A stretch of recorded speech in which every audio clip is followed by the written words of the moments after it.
Okay. Good morning, everybody. Good morning. Okay. So, the most awaited part,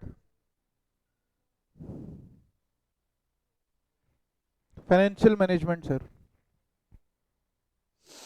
पैसे का management, finance का management. यहाँ दो चैप्टर है, एक यूनिट है 12th क्लास के अंदर. उधर आपकी बीकॉम में सेकेंड ईयर में 100 marks. This paper covers 100 marks. और सीए इंटर 60 मार्क्स. ओके, ठीक है. Okay, CA inter 60 marks. Final 100 marks. Hmm. ये सब्जेक्ट सब्जेक्ट सब्जेक्ट थ्योरी. हाँ, theory is for 10 to 14 marks इस चैप्टर से. CMA inter 50 marks. सीए में final 100 marks. 150 इधर, 150 इधर. और बेकाम में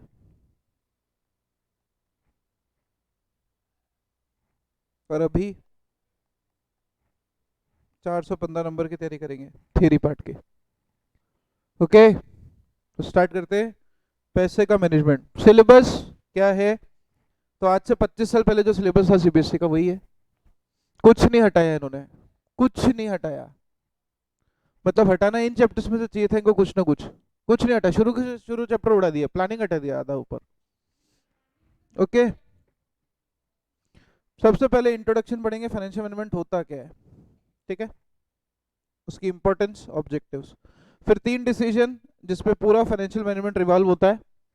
investment decision, financing decision, dividend decision. सिर्फ इन डिसीजन का मीनिंग नहीं, सिर्फ इन डिसीजन का मीनिंग नहीं है, इनके फैक्टर्स भी है. तो decision, financial decision for example first part, उसके फैक्टर्स. डिविडेंड डिसीजन, उसके फैक्टर्स. इन्वेस्टमेंट डिसीजन, उसके फैक्टर्स. उसके बाद financial planning, concept and importance. इस चैप्टर का numerical part, capital structure, concept and factors. उसके बाद fix capital and working capital का मीनिंग और उनके फैक्टर्स. क्लासेस की बात करूं तो मुझे कम से कम इस अकेले चैप्टर की क्लासेस चाहिए 15 रेगुलर, प्लस 3 से 4 से 5 क्लासेस मेरे को चाहिए इसका प्रैक्टिकल पार्ट समझाने के लिए. तो टोटल 20 क्लास का चैप्टर है. एक भी क्लास छोड़ी, आई रिपीट, एक भी क्लास छोड़ी, पूरे पूरे टॉपिक में साफ हो जाओगे.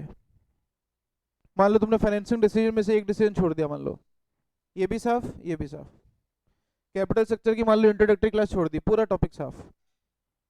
फाइनेंशियल प्लानिंग छोड़ दिया, साफ. इसलिए रेगुलर रहना, क्योंकि अब ये वो पार्ट है, financial management is such a part जिससे सीबीएसई टफेस्ट पेपर बनाएगा. यही एरिया है कि पेपर को टफ बनाने का, बाकी कोई एरिया टफ बनाने का है ही नहीं. आई बात समझ मैं क्या कह रहा हूँ? Is it clear everybody? Let's start. Basically financial management है क्या, तो उसको समझने के लिए हम थोड़ा सा एनालिसिस करते हैं. हर बिजनेस पैसा लाने की कोशिश करता है. हर बिजनेस को फाइनेंस की जरूरत होती है, हाँ या ना? हर पर्सन को फाइनेंस की जरूरत होती है. पैसा दो तरीके से लाया जा सकता है, जो हमने 11th क्लास बिजनेस स्टडीज में पढ़ा था, सोर्सेज ऑफ बिजनेस फाइनेंस में. या तो खुद का पैसा,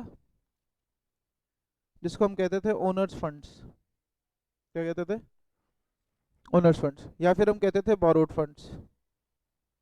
क्या कहते थे? या तो खुद लाओ नहीं तो भीख मांगो, या तो खुद लाओ नहीं तो भीख. अब जीवन का सच और जीवन की, आप कह सकते हो, सार ये है कि खुद के पैसे पर हम कभी भी इंटरेस्ट पे नहीं करते. ये पूरी 11th क्लास रिवाइज करा रहा हूँ, आज पूरी 11th क्लास रिवाइज करवाऊंगा. 12th क्लास तो अभी स्टार्ट होगी कल से, ठीक है.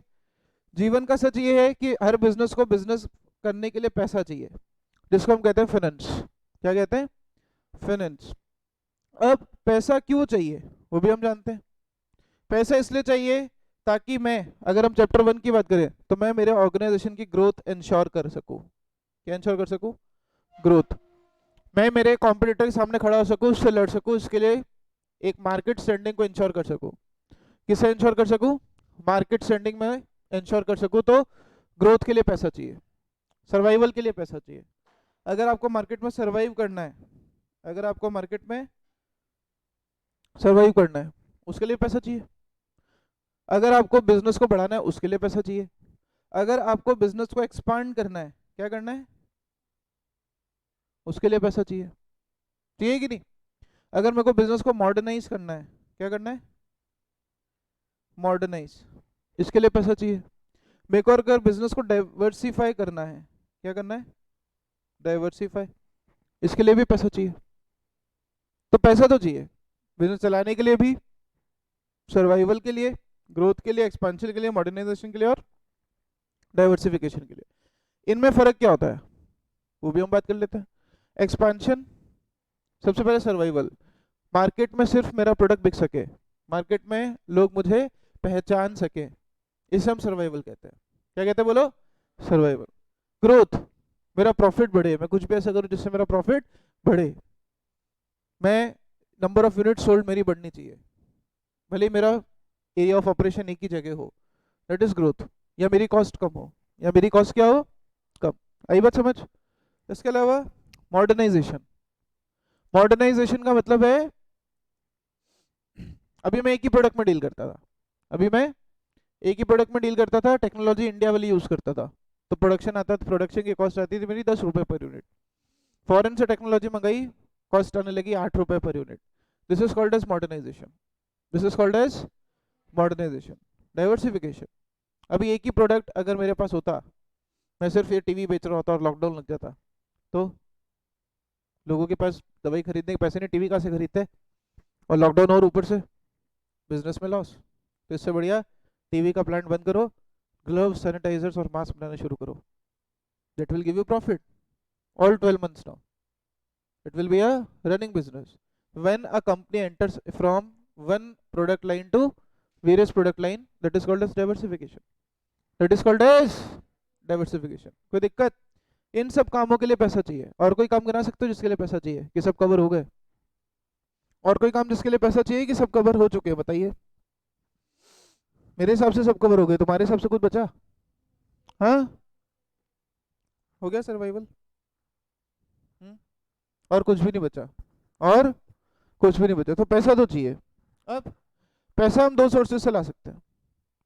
पैसा हम कितने सोर्सेज से ला सकते हैं बोलो? दो। या तो भीख मांग के, borrowed fund, loan. Borrowed fund को हम और क्या बोलेंगे इस चैप्टर के अंदर? Loan funds. क्या बोलेंगे हम इन्हें? बोरोड फंड को हम इस चैप्टर में और बोलेंगे लोन फंड्स। क्या बोलेंगे बताओ? Loan funds, right.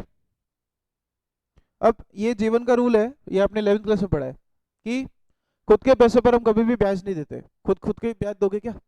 नहीं। खुद के पैसे पर हम हमेशा शेयर करते हैं प्रॉफिट का एक पार्ट। खुद को हम हमेशा प्रॉफिट का एक पार्ट देते हैं, a part of profit, a part of profit. और इस पार्ट ऑफ प्रॉफिट को जो आप देते हो ओनर्स फंड पे, उसको हम कहते हैं डिविडेंड। क्या कहते हैं बोलो? क्या कहते हैं? आई बात समझ? और लोन पर हम हमेशा देते हैं,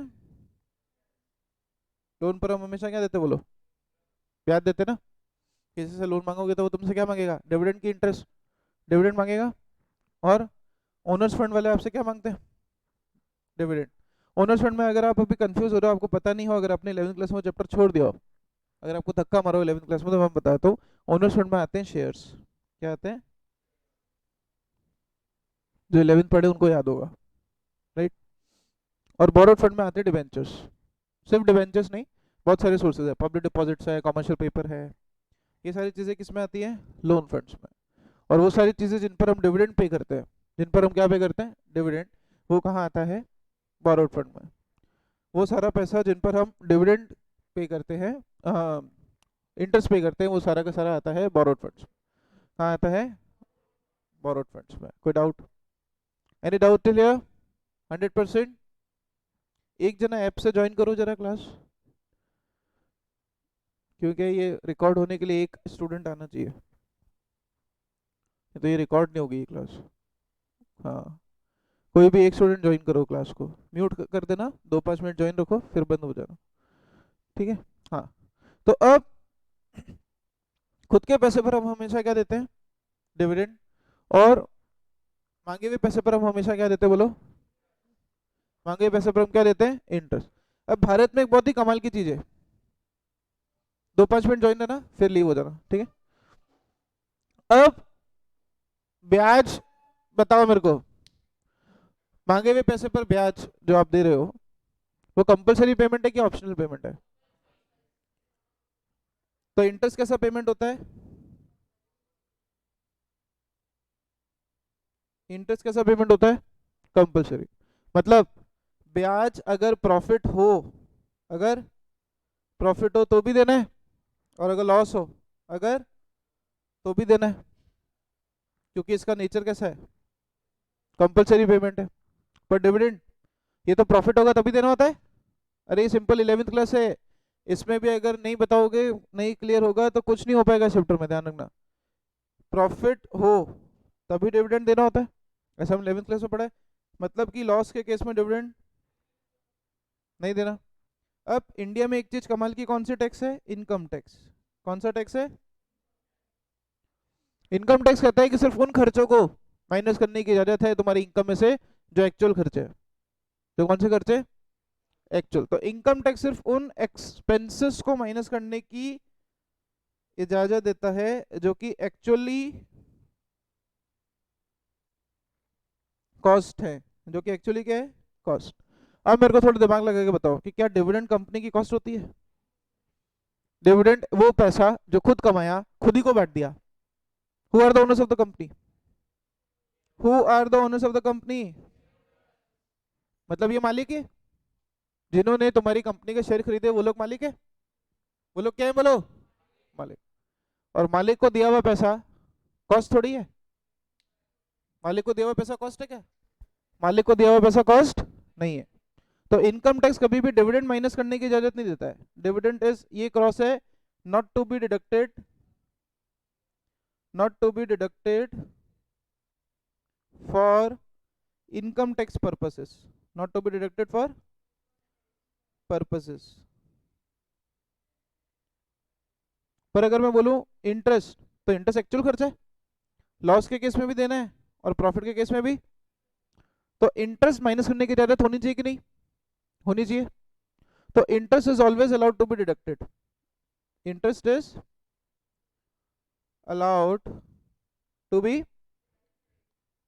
डिडक्टेड। आई बात समझ, इंटरेस्ट हमेशा माइनस करने की इजाजत है।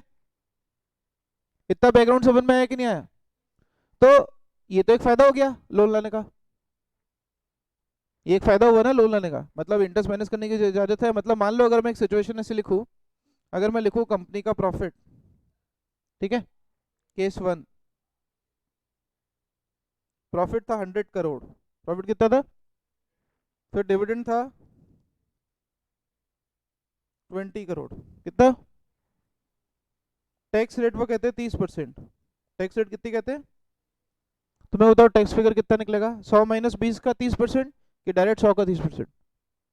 डिविडेंड माइनस करने की इजाजत नहीं है, ध्यान रखना, डिविडेंड माइनस करने की इजाजत नहीं है। क्यों नहीं है, खुद का पैसा खुद को ही बांट दिया तो खर्चा तो था ही नहीं। अरे खुद का पैसा खुद को ही बांटा ना, तो कौन सा खर्चा, तो टैक्स किस पे लगेगा इस केस में, 100 करोड़ पे कितना परसेंट, तो कितना टैक्स आया,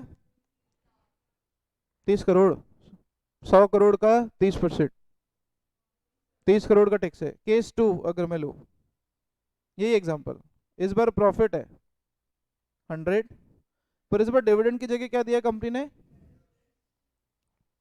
मान लो 20 करोड़ का इंटरेस्ट है। अब टैक्स निकाल के बताओ, 80 का 30%, 24, इस केस में टैक्स कितना आया, कितना आया, समझ आ रहा है? हाँ, इस केस में टैक्स कितना आया, मतलब टैक्स कम हो गया। टैक्स कम क्यों हुआ, क्योंकि हम इंटरेस्ट पे कर रहे हैं। टैक्स कम क्यों हुआ, क्योंकि हम इंटरेस्ट पे कर रहे हैं। आई बात समझ, कोई दिक्कत? मतलब ये लोन का फायदा है, मतलब ये लोन का फायदा है, तो फिर तो कंपनी को लोन ही लाना चाहिए, शेयर लाने नहीं चाहिए। कंपनी को लोन ही लाना चाहिए, शेयर लाना ही नहीं चाहिए। पर एक लोन का नुकसान क्या होगा, लॉस के केस में भी इंटरेस्ट देना है, पर डिविडेंड तो सिर्फ कब देना है, डिविडेंड सिर्फ कब देना है जब, तो फिर शेयर से पैसा लो, तो फिर शेयर से पैसा लो। कंफ्यूजन आया? मतलब अब पैसा कहाँ से लाए, ये दिक्कत है। तो सबसे पहले याद रखना इस पूरे डिसीजन को कि पैसा कहाँ से लाएं, इस पूरे डिसीजन को हम कहते हैं फाइनेंसिंग डिसीजन। क्या कहते हैं? ये जो पूरी ऊपर की रामायण समझाई ना कि पैसा कहाँ से लाएं, इस डिसीजन को हम कहते हैं फाइनेंसिंग। ये जो पूरी कहानी अभी मैंने आपको ऊपर समझाई है, इस कहानी को अपन क्या कहते हैं, फाइनेंसिंग डिसीजन। ये पहला पार्ट है चैप्टर का। हर बुक में पहले दूसरा डिसीजन एक्सप्लेन है, इन्वेस्टिंग डिसीजन। अरे भाई जब तक सिखाओगे नहीं कि पैसा लाए कैसे, इन्वेस्ट कैसे करोगे, तो हमेशा सबसे पहले क्या पढ़ाना चाहिए हर टीचर को, फाइनेंसिंग।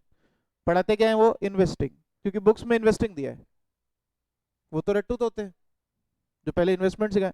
इन्वेस्टमेंट कैसे सिखाओगे, पहले पैसा लाना तो सिखाओ।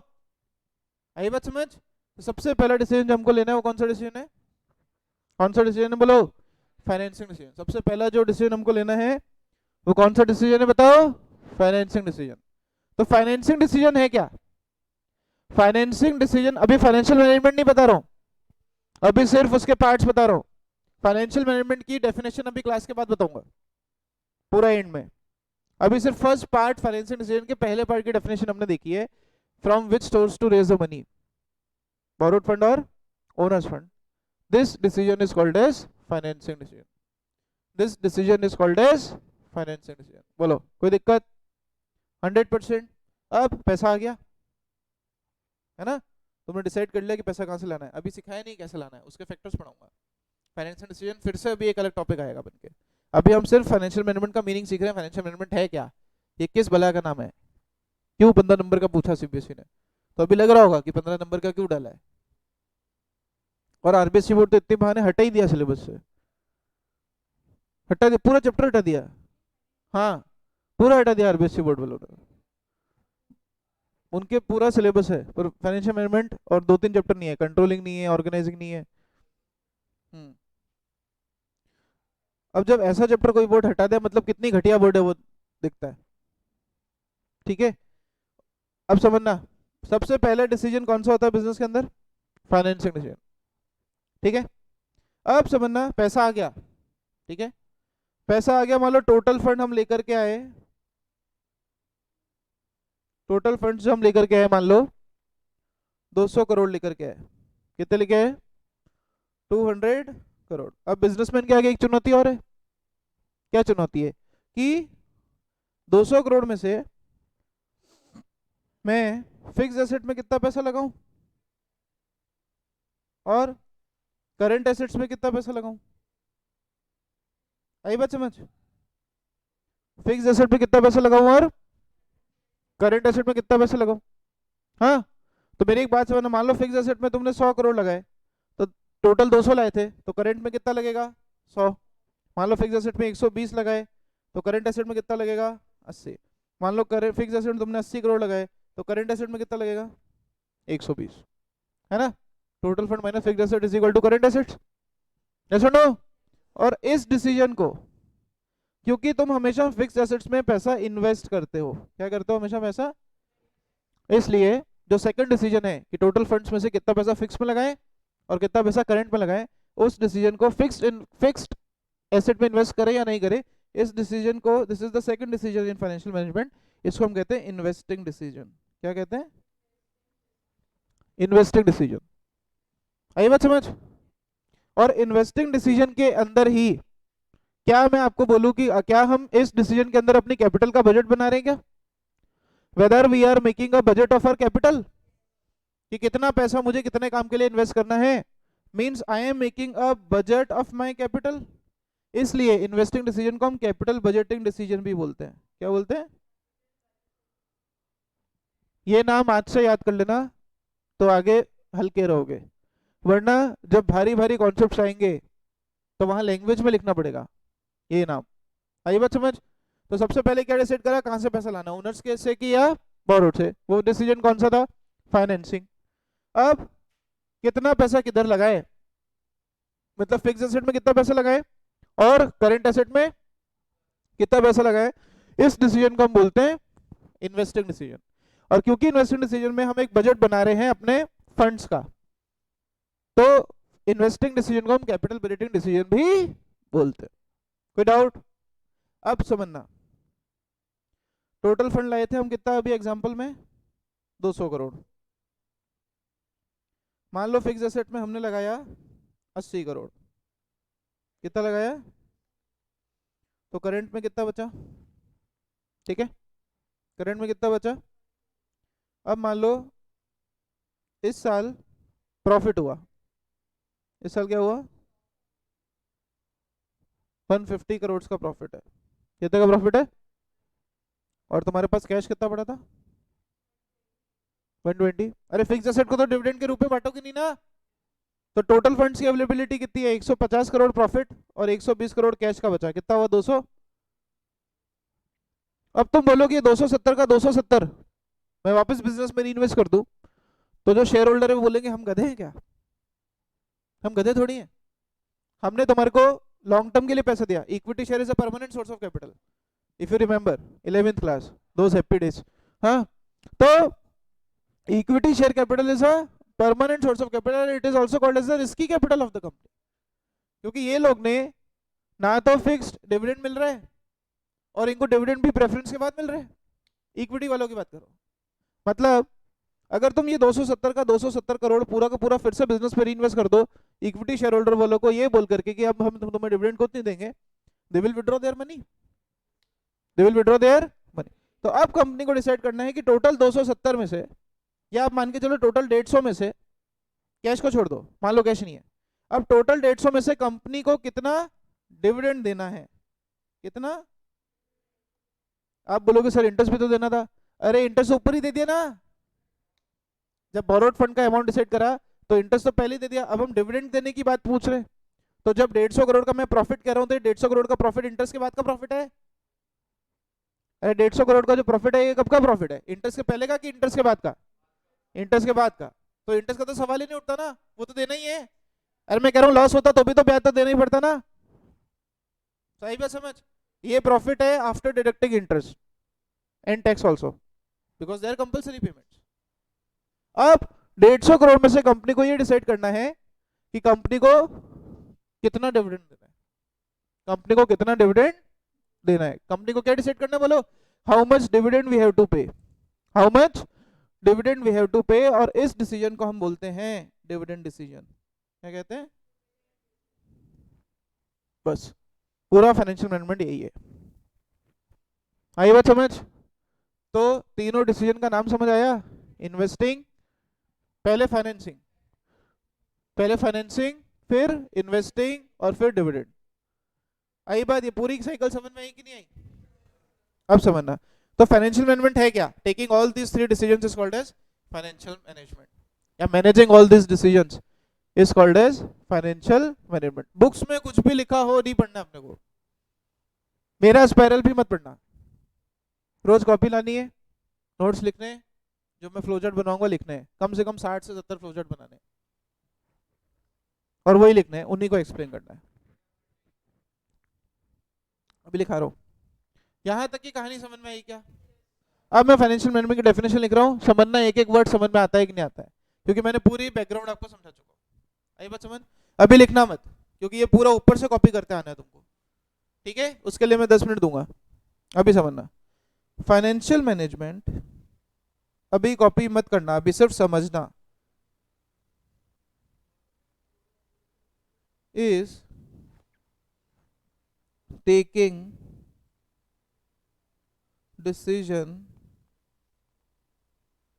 regarding the source of funds,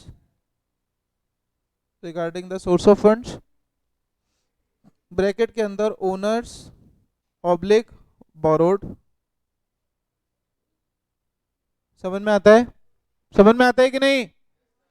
that is with decision, owners oblique borrowed के डिसीजन को हम क्या कहते हैं, दैट इज, जोर से बोलो, फाइनेंसिंग डिसीजन। फिर फाइनेंस आ गया, अब investing the funds, investing the funds for fixed oblique current assets, yes और no, for fixed oblique current, और इस डिसीजन को हमने अभी क्या नाम दिया ऊपर, कैपिटल, जोर से बोलो, capital budgeting. And finally deciding that how much profit is to be distributed to owners, और the fund to be distributed to owners को हम क्या कहते हैं, कौन सा डिसीजन,